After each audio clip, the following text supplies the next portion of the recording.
prosecutorial power ang Commission on Human Rights, aron sila mismo mo'y magpasaka og mga kaso sa mga taong nagsupak sa mga tawhanong katungod congressman. As far as the committee siguro is concerned, no, dito sa Committee on Human Rights, mapaspasan nato dito. Pero kabalo karaf, human sa committee manggod kinihanlan ipaglaban lang gihapon nimo kana sa plenary. No? Labanan nimo na sa plenary kay para pagbotohan kana ug you will get the votes needed for your bill to pass.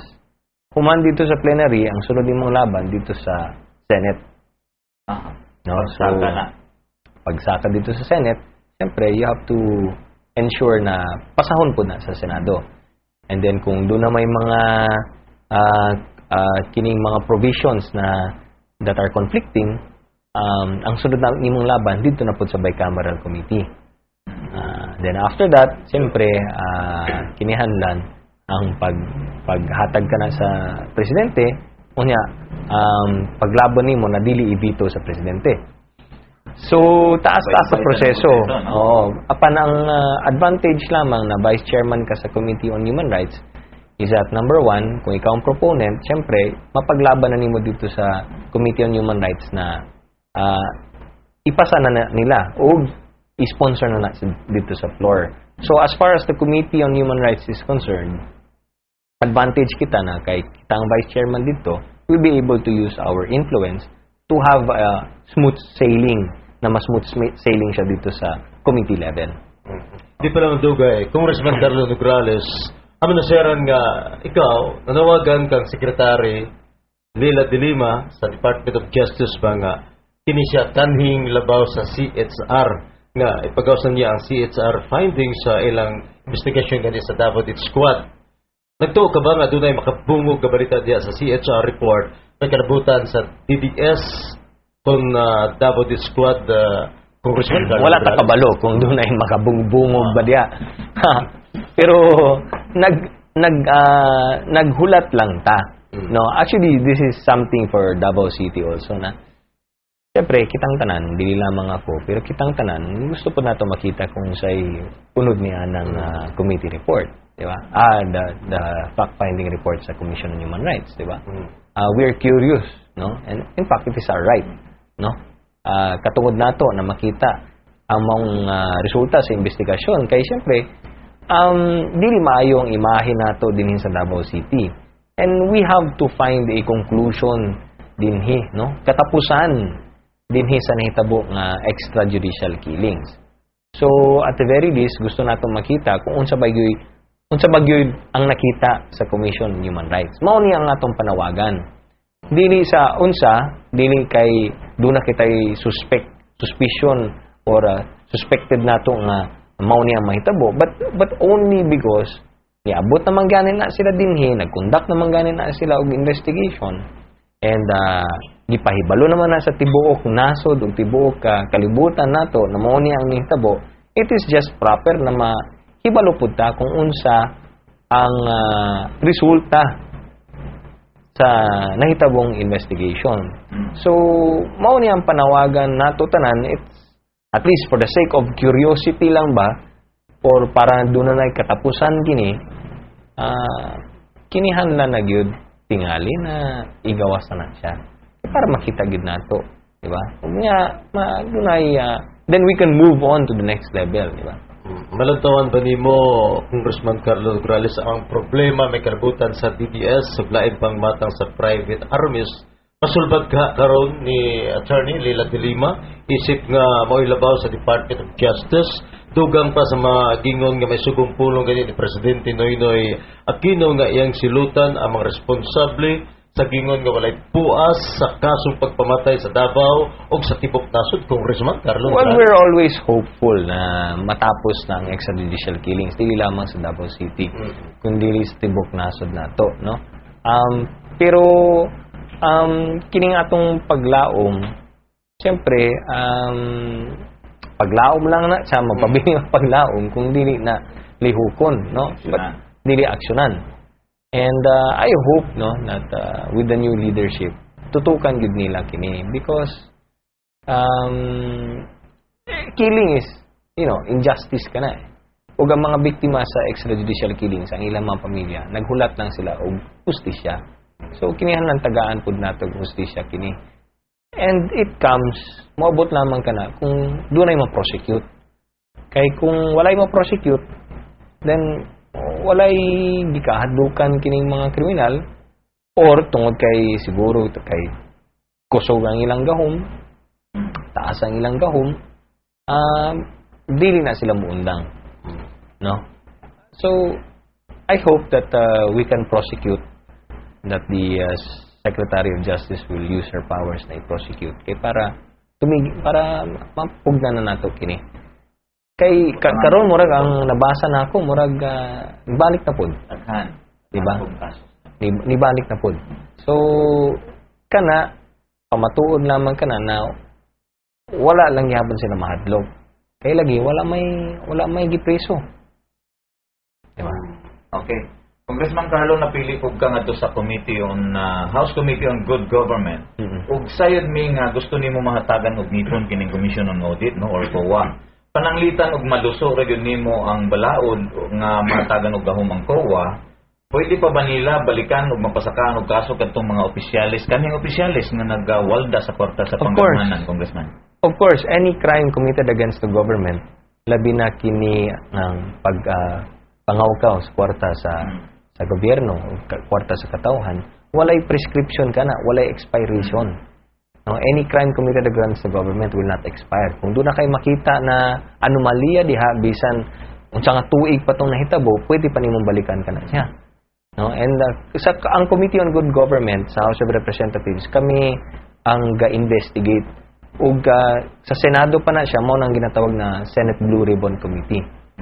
No, kami ang nag-investigate sa mga anomalya sa gobyerno. Kami ang nag-investigate sa mga pangawkaw sa kwarta sa katawhan. And ang kining ang ginapush nako na tagaan og prosecutorial powers pud sa Commission on Audit, usap pud na kapamagi na at least ang COA mismo maka-action sila sa ilang mga fact findings ug dili na kinahanglan hulaton pa ang Committee on Good Government na mag-investigate. Diba? Okay, diskutan ng committee paghihapon na pili po kang adto sa House Committee on Suffrage and Electoral Reforms, no, Congressman Carlo. Isip miyembro sa maong committee ba, unsa sa tan-aw nimo ang tsansa sa lain pang automated election sa umabot taliwala sa mga nadiskubrihang katong mga pagpanikas na itong milabay nga pinilay, Congressman Carlo? Well, ang una natong hisgutan actually sa Committee on Suffrage is ang kining postponement, no, proposed postponement sa barangay election. Mao na siya ang unahon. And then after niya na, we will go into kining mga proposals kung ato bang ipadayon ang computerization. Kay na kining proposal sa una ni Congressman Pabling Garcia na mag-hybrid kita. In other words, manual ang pag-ihap dito sa classroom pero automated or electronic ang transmission. Okay. Kay murag naanad naman pud ta na mag-ihap dito sa classroom ug katong taras-taras unya do na may mga question karon ana nga mga CF card ug kining mga PCOS machine. We might take that proposal or study that proposal at the very least. Hybrid kay combination of Yes. manual and automated. Manual na counting pero computerized or electronic ang transmission.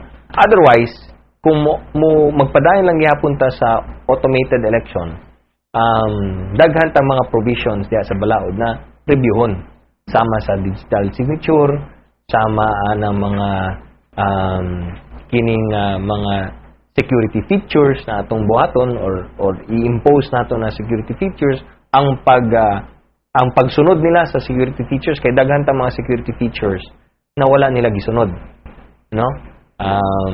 Kining anomalya na last minute ilang gi-recall ang mga CF cards, and kay karon kung ako'y nabasa dito sa kapamantalaan kining nahitabo dito sa Nueva Ecija.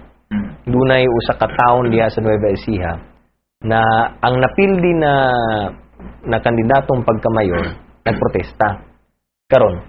Tungod kay munisipyo lamang na siya, ang recount gibuhat dito sa RTC, Regional Trial Court nila. So wala niabot sa COMELEC, RTC level lang. So murag pas dito. Kay nag-recount na. 6 ka presinto ang ilang gihap ug balik. Nga manual. Pag ang findings dito sa pag-ihap sa korte na kining nagprotesta kontra ang kining sa Midaog, ang boto sa nagprotesta gusto, sakto. Apan ang boto sa Midaog minus 100. Sa usa ka presinto. So steady lang ning napili kining Midaog na minusan og 100. Buti pa sa boto. Pag-abot sa second precinct, kaduhang ang presinto, recount, lang yapon. Steady ang boto aning napildi, katumidaog, minus 100. Pag-abot sa katulo, minus 100 na pod. Pag-abot sa kapat, minus 100 na pod. Ikalima, minus 100 na pod. Ikaunom, minus 100 na pod. Pag-abot sa ikaunom, nagprotesta na o nag-object na kining respondent. Nagprotesta na. File na siya TRO, nag-file na siya pamagi na, paundang na niya. Adto na siya sa COMELEC, paundangon na daw, kay nganong manual daw, ug wala daw nagamit og PCOS machine na, ang PCOS machine dapat ang mag-ihap niya na. So sa ato pa, dunay bawas. Dunay bawas nga, walay dagdag. Dili, bawas. Bawas gito kay 120. Dunay dugang. Dunay dugang. Dagdag bawas, pero kini dagdag lang. Walay bawas. Walay bawas kay katong napildi, steady lamang yang boto. Pero kining daog na plus 100. Pero pag i-manual nimo, tan-awon yun nimo, minus 100 siya. So, murag dunay kining pwede di ay ma-program katong flashcard. Now, mo na siya nakita dito sa RTC. Karon wala na nato unsay makita diri sa COMELEC. Among others, kabalo karaf, kini daw nga automated election, mas daghan daw ang nagprotesta. Mao ni ang pinakadaghan, kini ang eleksyon na dunay pinakadaghan nga nagprotesta. Protesta sa resulta sa eleksyon. Buti pa sa daghan ang wala mo sa yes. Sa proseso. So bisan pa man dunay mga news report ni gawas na SWS lagi daw nga kadaghanan sa mga botante murag nagtuo sila or dunay pagsalig sila sa kining nahitabo na automated election, ambot king sa gipang survey nila, no? So murag balik na pud ta aning survey, no? Pag-survey pero gipili kung kinsa gi-survey. So I think kanang survey will not matter in the committee sa electoral reforms. Tanaw na mo kung doon na ba'y gi-violate na rules dito sa balaod nato on automated election, and we will find ways and means na i-strengthen nato ang atong electoral system. Okay, atong sigutan sa ito mga pending issues diya sa Kongreso, Congressman Carlo Nograles, dunay mga balaod doon nga gipasaka aging sugyot aron nga amintahan ang konstitusyon. Gusto na mo madunggan aging personal gani nga panlantaw may kalbigitan sa mga issue, Congressman Carlo. Well, kabalo karaf, kada Kongreso hisgutan magandang constitutional amendments. In fact, doon na kitay komitiba diya sa House na komitiba on constitutional amendments. In other words, importante na masabtan natong tanan na constitutional amendments will always be a topic in any Congress. Now, pangutana, ako ba o yun ba ko na magka-constitutional amendments ta? I think it is proper for us to study. Kay doon ay mga proposal, doon ay ginasulti. And this is not from congressmen. These are studies made by the University of the Philippines. Studies conducted by Ateneo de Manila University and other universities. Ug ang ilang mga studies, ang resulta ug recommendation silang studies yung ani. Ang kining present sistema nato na doon natay presidential system. Pero multi-party kita. No, multi-party daghan kay tang partido. And then napagit tay party list. is not conducive